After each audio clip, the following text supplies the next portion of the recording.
Hello, so good afternoon. Dahil may free time ako, wala naman akong ginagawa. So, naisipan kong make-up ng sarili ko. Diba? Disclaimer lang, hindi ako professional makeup artist. By the way, wala pa akong ganun kalaking background to sa pag-makeup, pero gusto ko lang makeup. Gusto ko lang ayusin ang sarili ko. Diba? Wala kasi akong magawa. So, bago ang lahat, inahitan ko ang kilay. Hindi ko inahitan. Wala na akong pangahit. Hindi ko na makita ang pangahit ko. Ginawa ko. Pinapit ko eh. Pinapit ko lang yan. Ayan ang kilay ko. Diba? Hindi ko na makita yung pangkilay ko. So, go. Try natin. So, yun na nga. Sa mga gustong turuan ako mag-makeup, turuan niyo ako guys. Kasi marami na akong mga gamit-gamit ng mga brush, mga kung anik-anik, mga brush, mga kung ano-ano, mga marami akong mga gamit-gamit ng mga na binibili. At kung anik-anik pa katulad nito, ayan. Ganyan, may tissue pa. At mga brushes, marami akong binibili. Hindi ko na alam kung paano siya gagamitin. Diba? Yun nga. Meron pa dun, hindi ko na kukunin. So, sa mga willing turuan ako doon, yung mga gamit ako dito. Turuan nyo na ako para makamake-up na rin ako ng tama-tama din. So, nag-wash na ako ng face ko, nilagay na ako mga, ano doon, ano ba yun? Ang aloe vera kinem. Basta ganun. So, umpisahan na natin. Ang una kong gagawin ay, foundation ka agad, ganun ako.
So, ayun, nag-try ako mag-ayos ng kilay kung marunong pa din ako kasi nag-try ako dati mag-ayos ng kilay.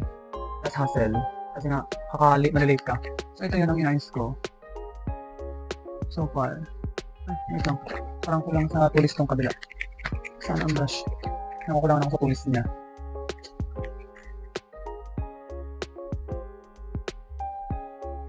Ayan.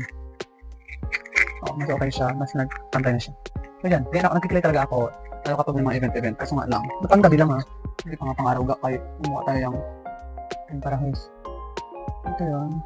Pwede tayo may eyeshadow ako nagpakaspasaw kanya para akong kabus. So, powder lang ako din. Maglagay na ako ng mga kung ano-ano pang pwede ko ilagay.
And this is the final result.